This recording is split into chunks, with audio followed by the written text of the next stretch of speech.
ಕಳೆದ 2 ವರ್ಷಗಳಿಂದ 3 ವರ್ಷದಿಂದ ಅಲ್ಲ, ಕಳೆದ 10 ವರ್ಷದಿಂದ ನೀವು ನೋಡ್ತಾ ಇದ್ದೀರಾ.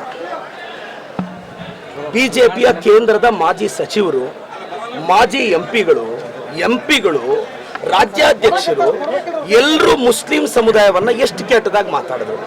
ಅವ್ರ ದೇಶಭಕ್ತಿನ ಕೇಳಿದ್ರು. ಅದ್ಯಾವುದೋ ದೇಶಕ್ಕೆ ಹೋಗಿ ಅಂದ್ರು. ಅವ್ರ ಅಜಾನ್ ಬಗ್ಗೆ ಪ್ರಶ್ನೆ ಕೇಳಿದ್ರು, ಪ್ರಾರ್ಥನೆ ಬಗ್ಗೆ ಪ್ರಶ್ನೆ ಕೇಳಿದ್ರು. ಅವ್ರ ಅಂಗಡಿಯಲ್ಲಿ ಏನು ತಗೋಬಾರ್ದು ಅಂತ ಕ್ಯಾಂಪೇನ್ ಮಾಡಿದ್ರು. ಹಲಾಲ್ ಬಗ್ಗೆ ಮಾತಾಡಿದ್ರು, ಹಿಜಾಬ್ ಬಗ್ಗೆ ಮಾತಾಡಿದ್ರು, ಹಿಂಗೆಲ್ಲ ಮಾತಾಡಿದ್ರು. ನಾವು ಬಡ್ಜೆಟ್ ಅಲ್ಲಿ ಮೈನಾರಿಟೀಸ್ಗೆ, ಅವ್ರ ಮಕ್ಕಳಿಗೆ ಎಜುಕೇಶನ್ ಸಪೋರ್ಟ್ ಮಾಡಿದ್ರೆ ಇದೇ ಬಿಜೆಪಿಯವರು ರಾಜ್ಯಾಧ್ಯಕ್ಷರು, ವಿರೋಧ ಪಕ್ಷ ನಾಯಕರು ಇದು ಮುಸ್ಲಿಂ ಬಡ್ಜೆಟ್ ಅಂದ್ರು. ನಾವು ಗೌರವ ಕೊಟ್ಟು ಮೈನಾರಿಟೀಸ್ನ ಎಂಪವರ್ ಮಾಡ್ತಿದ್ರೆ ಇವತ್ತು ನಾವು ಅವ್ರಿಗೆ ಗೌರವ ಕೊಡ್ತಿದೀವಿ. ಎಸ್, ಶಾಮನೂರ್ ಸಾಹೇಬ್ರ ಮನೆಯಲ್ಲಿ ಅವರು ತೀರ್ಕೊಂಡಿರೋದ್ರಿಂದ ಅದು ಸಂಪ್ರದಾಯ, ಸಮರ್ಥ ಕೊಟ್ಟಿದೀವಿ. ನಾನು ರಿಕ್ವೆಸ್ಟ್ ಮಾಡೋದಿಷ್ಟೇ, ಸಮರ್ಥ ಒಂದು ಹೊಸ ಜನರೇಷನ್ ಹುಡುಗ, ದಯವಿಟ್ಟು ಗೆಲ್ಲಿಸಬೇಕು ಅಂತ ನಾನು ರಿಕ್ವೆಸ್ಟ್ ಮಾಡ್ತೀನಿ. ಎರಡನೇದು, ಬಿಜೆಪಿ ಸ್ನೇಹಿತರು ನಮ್ಮ ಅಶೋಕಣ್ಣ, ವಿಜೇಂದ್ರ ಅವರು, ಯತ್ನಾಳ್ ಅವರು ಅವ್ರ ಚೇಲಕಾಯಲ್ಲಿ ಚಾಲೆಂಜ್ ಮಾಡಿಸಿದ್ರು.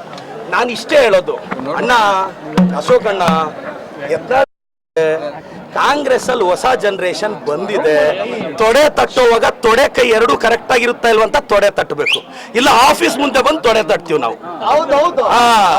ನಮ್ ಜನರೇಷನ್ ಜೊತೆ ಇಟ್ಕೊಳ್ಳುವಾಗ ಸ್ವಲ್ಪ ಯೋಚನೆ ಮಾಡಿ ಇಟ್ಕೋಬೇಕು. ದಾವಣಗೆರೆಗೆ ಬಾ ಅಂದ್ರು, ಪಾರ್ಟಿ ಆಫೀಸ್ ಹತ್ರ ಬಂದೆ.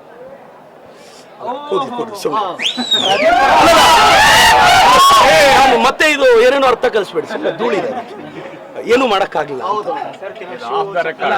ಅಲ್ಲ, ಈಗ ನೋಡಿ ಒಂದು ನಾನು ಹೇಳ್ತೀನಿ, ಇದು ಬಿಜೆಪಿಯ ಸಂಪ್ರದಾಯ. ನಾನು ರಾಜ್ಯದ ಜನತೆಗೆ ಅವ್ರ ಮುಖವಾಡನ ಬಯಲು ಮಾಡಬೇಕಾಗಿತ್ತು. ಚಪ್ಲಿ ತೋರಿಸ್ತಾರೆ, ಎಸ್ ಕರೆಕ್ಟ್. ಒಬ್ಬ OBC ಹುಡುಗನ್ಗೆ ಚಪ್ಲಿ ತೋರಿಸ್ತಾರೆ. ಒಬ್ಬ ಅಹಿಂದ, ಬಿಜೆಪಿ ಅವರು ಅಹಿಂದನ ಯಾವತ್ ಗೌರವಿಸಿದ್ದಾರೆ? ಅಹಿಂದ ಹುಡುಗನ್ನ ಕಾಲಿಡಬೇಡ ಅಂತಾರೆ, ಅಹಿಂದ ಹುಡುಗನ್ಗೆ ಚಪ್ಲಿ ತೋರಿಸ್ತಾರೆ. ನನ್ಗಲ್ಲ ಗುರು, ನೀವು ತೋರಿಸಿದ್ದು ಅಹಿಂದಾಗೆ.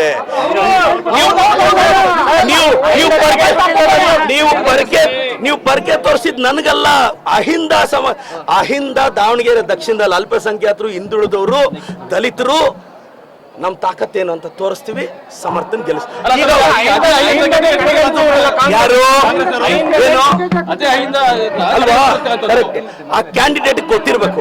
ಒಬ್ಬ ಅಹಿಂದ ಹುಡುಗನ್ಗೆ ಯಾರ್ಯಾರೋ ಬಾಯಿಗೆ ಬಂದಿದ್ ಮಾತಾಡ್ತಾ ಇದ್ರೆ, ಆ ಕ್ಯಾಂಡಿಡೇಟ್ಗೆ ಮೆಚುರಿಟಿ ಇದ್ರೆ ನಾನು ಹೇಳೋದು ಇಂಥದನ್ನೆಲ್ಲ ತಡಿಬೇಕು. ಅದು ಬಿಟ್ಟು ಬಂದ್ಬಿಡು ನೋಡೋಣ. ಅಶೋಕಣ್ಣ, ವಿಜೇಂದ್ರಣ್ಣ, ಯತ್ನಾಳ್ ಸಾಹೇಬ್ರೆ, ನಿನ್ನೆ ಯತ್ನಾಳ್ ಅವ್ರು ಏನಂದಿದ್ದಾರೆ? ಒಂದು ಸಮುದಾಯದ ಓಟೇ ಬೇಡ ಅಂದಿದ್ದಾರೆ.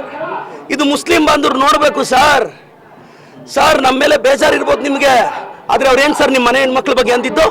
ನಿಮ್ಮ ಹೆಣ್ಣು ಮಕ್ಕಳ ಸಂತಾನದ ಬಗ್ಗೆ ಮಾತಾಡಿದ್ರು ಸರ್ ಅವರು, ನಿಮ್ಮ ಮಕ್ಕಳ ಬಗ್ಗೆ ಮಾತಾಡಿದ್ರು ಸರ್, ನಿಮ್ಮ ಮನೆಯ ವಯಸ್ಸಿಗೆ ಬಂದಿರೋ ಹುಡುಗಿರ ಬಗ್ಗೆ ಮಾತಾಡಿದ್ರು ಸರ್. ಅವ್ನು ಯಾವನ ಬಿಜಾಪುರದ ಕೋತಿ ಇದನ್ನಲ್ಲ ಯತ್ನಾಳು, ಏನು ಅವ್ನು ಮಾತಾಡಿದ್ದು?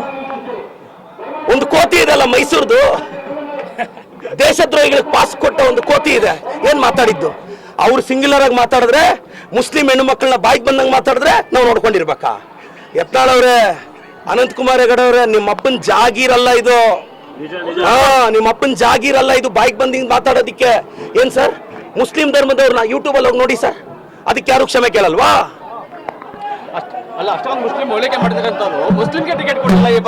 ಸರ್ ಒಂದು ನಿಮಿಷ, ಬಿಜೆಪಿ ಅವ್ರು ಯಾಕೆ ಕೊಡ್ಲಿಲ್ಲ?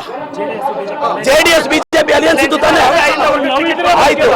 ಆಯ್ತಪ್ಪ, ಅವ್ರ ಇಂಥ ಟೈಮಲ್ಲಿ ಮುಸ್ಲಿಮರ ಮನೆ ಒಲಿಸಬೇಕಾಗಿತ್ತು. ನಾನು ನಿಮಗೆ ಹೇಳೋದಿಷ್ಟೇ, ಬಿಜೆಪಿ ಅವ್ರಿಗೆ ಅಹಿಂದ ಮತ್ತೆ ಮೈನಾರಿಟೀಸ್, ನನಗೆ ನಂಬಿಕೆ ಇದೆ ಬಿಜೆಪಿ ಅವ್ರಿಗೆ ಒಂದು ಓಟ್ ಹಾಕಲ್ಲ. ಇವತ್ತು ಬಿಜೆಪಿಯವರು ಏನು ಅವಮಾನ ಮಾಡ್ತಿದ್ರೆ ಅದು ಅಹಿಂದಾಗೆ. ನಾನೊಬ್ಬ ಅಹಿಂದ ಹುಡುಗ. ಎಸ್, ನಾನು ಕುರುಬ ಸಮುದಾಯದವ್ರನ್ನ ರಿಕ್ವೆಸ್ಟ್ ಮಾಡ್ತೀನಿ ಸರ್, ಈ ರಾಜ್ಯಕ್ಕೆ ಕುರುಬ ಸಮುದಾಯದ ವ್ಯಕ್ತಿಯನ್ನ ನನ್ನ ಪಕ್ಷ ಮುಖ್ಯಮಂತ್ರಿ ಮಾಡಿದೆ. ಇದು ಸಿದ್ದರಾಮಯ್ಯ ಸಾಹೇಬ್ರ ಗೌರವದ ವಿಚಾರ, ಕಾಪಾಡ್ತೀರಾ ಅಂತ. ಏನ್ ಸರ್? ಅಲ್ಲಲ್ಲ, ನಾನ್ ಡೈಲಿ ಇರ್ತೀನಿ. ಇವ್ರು ತೊಡೆ ತಟ್ಟಿದ್ರೆ ಬಂದು ಆಫೀಸ್ ಮುಂದೆ ತೊಡೆ ತಟ್ಟು ಹೋಗ್ತೀನಿ. ಅಲ್ಲಲ್ಲ, ನಾವೆಲ್ಲ ನೆಕ್ಸ್ಟ್ ಎಲೆಕ್ಷನ್ ತಲೆಯಲ್ಲಿ ಇಟ್ಕೊಂಡವ್ರಲ್ಲ. ನಾನು ನೆಕ್ಸ್ಟ್ ಜನರೇಷನ್, ಇನ್ನೊಂದು 30-35 ವರ್ಷ ಕರ್ನಾಟಕದಲ್ಲಿ ಗಟ್ಟಿಯಾಗಿ ರಾಜಕಾರಣ ಮಾಡಬೇಕು. ನಾನು ನೆಕ್ಸ್ಟ್ ಜನರೇಷನ್ಗೆ ಬಂದಿರೋನು.